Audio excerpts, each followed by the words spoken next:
ප්‍රිසන් ගාඩ්ලගේ යතුරු හොඳින් නිරීක්ෂණය කරන්න පටන් ගන්නවා. ඊට පස්සේ ඒ යතුරු වඩු කම්මල වෙත ගියාම ලී වලින් කපන්න පටන් ගන්නවා. ඒවෙන් දොරවල් අරින්න try කරනකොට ගොඩක් වෙලාවට ඒ යතුරු කැඩිලා යනවා. සමහර අවස්ථාවලදී ගාඩ්ලාට අහුවෙන්න ඔන්න මෙන්න ගිහිල්ලා ටිම් බේරන වෙලාවලුත් තියෙනවා. ඒ ටිම් නම් ගේ මත අරින්නෙම නැහැ. හිරෙන් පැනලා යන්න මෙයාලට දොරවල් 15කට විතර යතුරු කපන්න සිද්ධ වෙනවා.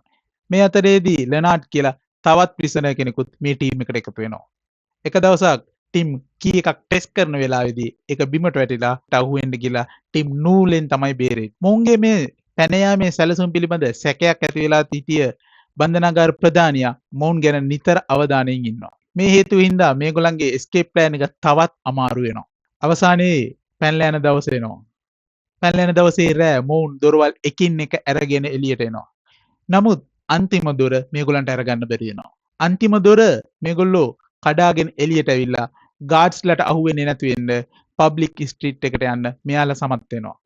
මෙයාලා හිරෙන් පැනපු ආරංචිය දකුණු අප්‍රිකාව පුරා සීග්‍රයෙන් ව්‍යාප්ත වෙනවා.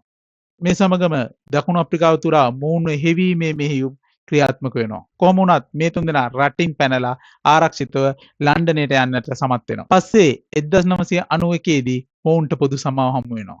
ඒත් එක්කම 1994 දී නෙල්සන් මැන්ඩලා දකුණු අප්‍රිකාවේ ජනාධිපතිවරයා බවට පත් වෙලා වර්ණ භේදවාදය අවසන් කරනවා. මගේ අදහස නම් ප්‍රිසන් බ්‍රේක් මූවිස් බලන්න කැමති අය අනිවාර්යයෙන්ම බලන්න ඕනි ෆිල්ම් එකක් තමයි Escape from Pretoria කියන්නේ. මම මේ මූවි එකට 10න් 8ක් දෙනවා. ඔයාලත් මේ මූවි එක බලලා තියෙනවා නම් ඔයාලගේ අදහසත් පහළෙන් කමෙන්ට් එකක් දාගෙන යන්න. මේ වගේම ලස්සන තවත් මූවි රිවිව් එකකින් නැවත හමු වෙමු.